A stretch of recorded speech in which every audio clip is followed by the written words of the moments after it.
Legends, welcome back to another episode of the Ruck Infringement Podcast. As always, I'm your host, Joey, and this is another Ruck Infringement special interview. This week's guest is the one and only Brett Kearney. Brett, how are you, mate? Yes, I'm well, thank you, mate. How about you? Mate, I am great. It is a pleasure to have you on. Brett, for those that don't know you, can you just introduce yourself and who you played for in the NRL and the Super League? Mate, I was fortunate enough to start out at the South Sydney Rabbitohs. So I came in there 2003, second year after they returned to the NRL. So I was there for 3 years and went down to the Sharkies for 4 years, had some great times down there and finished off over in the Super League, had 5 years over at the Bradford Bulls. Yeah, awesome, mate. I obviously remember you from your early playing days in the NRL. Some good memories there. But the first question I got for you, mate, and it's always a good one to start with. Who was the funniest teammate you played with? I had a few funny ones. Hard to narrow it down. Probably the first one that comes to mind was Lance Thompson. Oh yeah, Played with Tomo at the Sharks, and he was a very, very funny man. He loved his Seinfeld, he loved Kramer, and he had some real characteristics that would have you in stitches constantly. So, yeah, probably Tomo. Heath Lestrange overseas was a very funny guy. yeah, Um, yeah, I couldn't think of anyone more than Tomo. yeah. I love that, mate. Now the next question, it sometimes often goes with those funny characters, but it's which player had the strangest rituals or superstitions that you came across? Um, can't remember a whole lot. I do remember Gal at the Sharks went through a stage, and I can't remember if he played well or if we won, where he wouldn't wash his jocks after the game. Oh, gee. So I can't remember exactly what it was, but we had a couple of decent years there at the Sharks. So either way, Gal was pretty consistent. There was a lot of time that I can imagine that they were dirty jocks coming into the game. Yeah, yeah, absolutely. I actually heard a story about that in a recent interview I did, but yeah, it was about a different player. But mate, some of those rituals that the players have, it's just very strange. But did you have any yourself? Uh, I always put my left sock on first. Yeah, Pretty nice. boring one, but I always put the left sock on first for some reason, and Yeah, that did it just help? became a thing. When I played well, yeah. Yeah, When I didn't play well, it was that fault. yeah, yeah. But Curse the it sock. was one of those things that you picked up. Actually, one thing I did end up doing after I scored a try, I sort of done a little wipe of the eyebrow for my Nice. girlfriend, now wife. I think we had a bet before a game or something about scoring a try and ended up scoring a double. And I went, oh, hang on a second, this has got to stay. And it did. It stayed for the rest of my career, even when I finished up playing local league up the Central Coast. I still kept on doing it, but then it was more so for the daughters to see. Yeah, yeah. No, I love that, mate. Now, we were talking before you. Well, the next question I had was to talk about some stories about some of the great characters you played alongside. Could you just maybe even just tell us some of the great characters that you played with? Mate, I was really fortunate. So starting off at South, it was a time where it was bringing a lot of different players together, obviously Yeah, coming back into the league. So Brian Fletcher and Willie yeah, Peters were key parts to helping me in the early days there. Became quite good mates with Garth Woods there as well. So they were really good blokes. Lee Hookie went through to the Sharks and was quite close with Greg Bird. Obviously, I had Gal out there, Darren Albert. I think he yeah, managed to tell us about that try every day that I played with him. Kevin Kingston. So I had some really good characters. Probably one story that does come to mind about a character. First day Bradford Bulls training. It's what couple of degrees, bloody horrible, foggy. I think I'd just arrived in the day before, and Steve Menzies picks me up for training, and Beaver's a legend. No matter who you paid for, was an absolute legend. I grew up watching Cliffy Lyons put him away, and mm, being like most other people, you either hate Manly or love Manly. I was North Sydney Bears junior, so I was very much on the hate side. Yes. Jump in the car with Beaver, lovely bloke, and he's chomping down on a bacon and egg muffin, and he's got his coffee. And the first thing he says to me was, I was running late, implying that he never does that. And then I look at the Yeah. floor of the car, and it was full of McDonald's wrappers. So I think that was Beaver's daily run to work. Amazingly, never seemed to get injured and was always fit as a fiddle.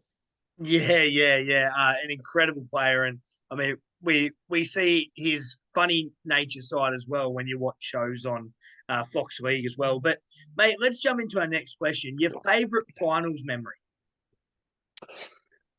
Mate, unfortunately, I only had two. Yeah. So we managed to have quite a significant win. First finals against Canberra at Shark Park, which was amazing. And um, first thought I probably thought was scored a try at the end of that match, but the game was done and dusted by then, so probably wasn't the favourite memory. Running out at the SCG to play the Storm preliminary final, seeing all the Sharks fans blew over the other side of the field Yeah. was a fantastic memory. Unfortunately, that was probably the last positive memory of that game because the Storm outplayed us from the first minute. So uh, the rest of it's just a blur. Yeah, of course. Now, for those who don't know, you played in the NRL and the Super League. For you personally, which comp did you find better and why? NRL's a lot more professional. It's from 1 to 25 or 1 to 30. You have Yeah. players that have the ability to be there and um, fill their position well. And it's that's why it's grown into a more professional league, and you get the better Super League players now come across here. Uh, it's the Super League potentially more entertaining because it's more open, but the reason why is because the players who are sort of on the borderline fringe just aren't there, and the money's not there to be able to give these fringe players a real opportunity to come in and play. So the NRL's a superior game. I loved my time in the UK, and it was very enjoyable. But it's they're not really comparable in, I guess, skill sets and leagues as such. The NRL's far superior. Yeah, of course. And I've often when I've watched Super League games, you see it's very free flowing, but I feel like they often get away with a little bit more as well. I've noticed that I've watched certain games where a ref won't blow a penalty, but in the NRL that's a penalty any day of the week. So yeah, there's a few different characteristics there. Now, mate, this next one it excited me a little bit. Now you're a Central Coast boy, like myself. You obviously played for was it King Cumber Colts? Certainly was, mate. The mighty Colts. The mighty Colts, mate. Love that.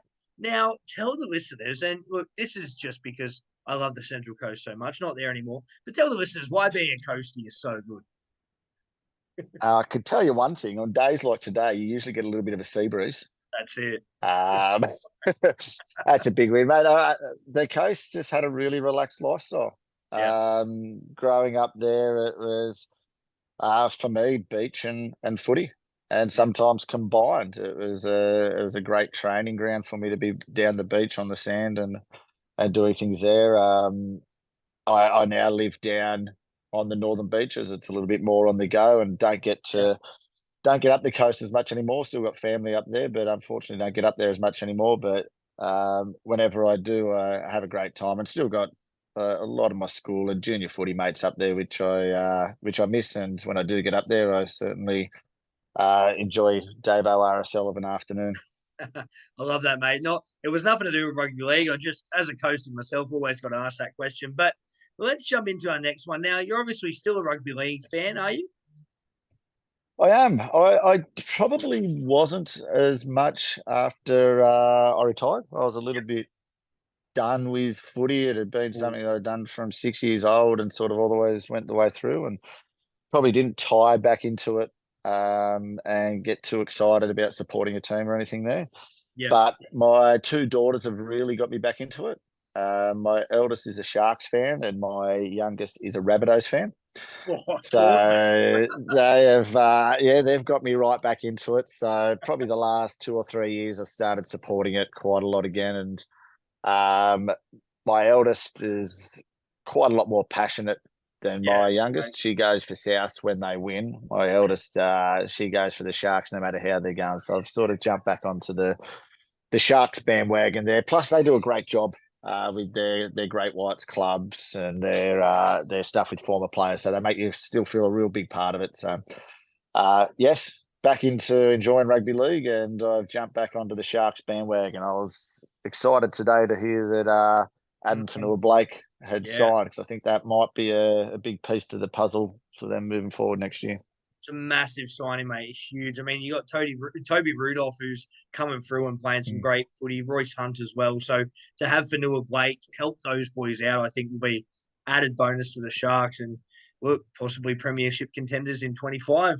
Wait and Yeah, I see. think I But think Trindle, mate. I think Trindle will be yeah, the one there too. That he sort of came of age a little bit last year, so he'll mm, take a little bit more. He'll take a little bit more on next year, and yeah, I think it'll be a more rounded team than it was the last couple of years. yeah, for sure. I really want to see if Tricky Trindle can transform himself into a genuine 5'8". I had him more as a halfback when he first was Mm. playing. It'd be really good to see if he can transform that game into sort of that, that running 5'8" that we see so much, like a Jerome Luai, that sort of thing. With Hines running the show at 7, he doesn't need a second halfback. So, but you're certainly right. I mean, he had a great year, back end of the season last year, Tricky Trindle. But mate, let's talk. You just spoke a little bit about life after footy, but how was it? How was that original when you retired? And a lot of players say, they struggle coming out of that because everything's so different. You got to get back into life. How was that initially for you? I was ready for it. Yeah, When I say I was ready, I certainly wasn't educated, yeah, and I didn't know what I was going to do, but I was ready to transfer away from professional sports. yeah. My second last year, I'd had a dislocated collarbone that wouldn't stay in, and it kept playing. So there was sort of ongoing injuries, and then final season Mm. had some challenges going on. So it was football didn't become my priority. And when it's not your priority, you're not playing as well as you should be. And for me, that was the sign that it was time to move on and do something else. So moving back from the UK was the first step. So Yeah. the network had sort of dropped off back here. And mate, I started off in a real base sales job. Had no idea if sales was going to be my thing. I just knew that I am really unhandy, and to let me near any tools was going to be horrible for any person that would hire me. I'm in the same boat, So, mate. Same boat. so yeah, thankfully I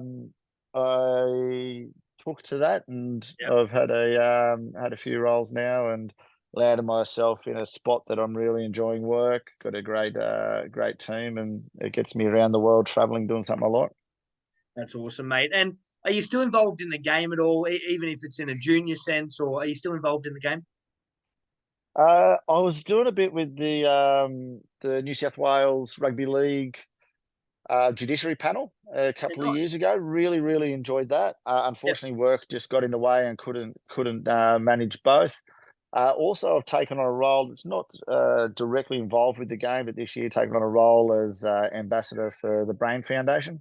Lovely. So they create funding, or they raise funding for brain disorder, brain disease, and brain injuries. Of course, brain injuries being the part for me that's more closely related to I won't say my interest, but my understanding, what I'd like to find out more about. So that's been something that's been really interesting this year and got me closer to the game. And it's happening at a time when the game's really making the necessary, or starting to make the adjustments that they need to protect the players. Yeah, absolutely, mate. That is awesome to hear that. Now, 2024 season coming up. It's going to be a good one. I'd love to get a prediction from you for the next season.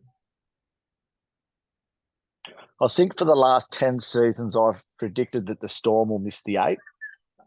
That might happen this year. Oh, I'm a glutton for punishment. yeah. Who's going to win the grand final? Gee, Ooh, I think the Broncos still have a good squad, although they'll miss Herbie Farnworth and The front rower, I've lost his name for the moment. Flegler, They'll miss Flegler. those two blokes, Flegler. Yeah, and Um, Capel now as well. that's right. Yeah, so they are missing a bit, but they're a team they're obviously a team on the way up. Yeah. Penrith, you sort of wait for them to Mm. fall, but I don't see it. Probably my prediction, if I'm putting on a multi, I'll go Sharks top 4, Storm to miss the 8, and Broncos to make the grand final. I love that. We'll I talk should about. mention I am the worst rugby league gambler. There is absolutely horrible.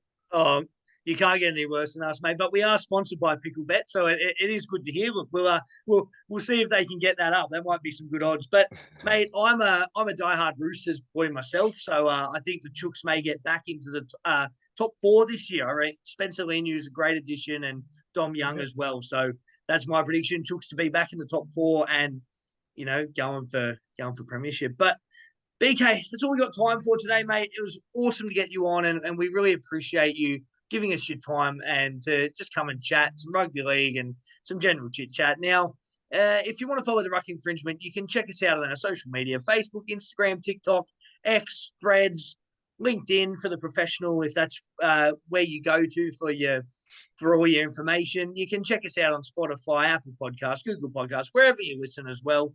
And this episode will be up when you're listening, and also you can check out our other interviews as well. Go back through, have a look. But at the end of the day, that's BK. I'm Joey, and remember, be good.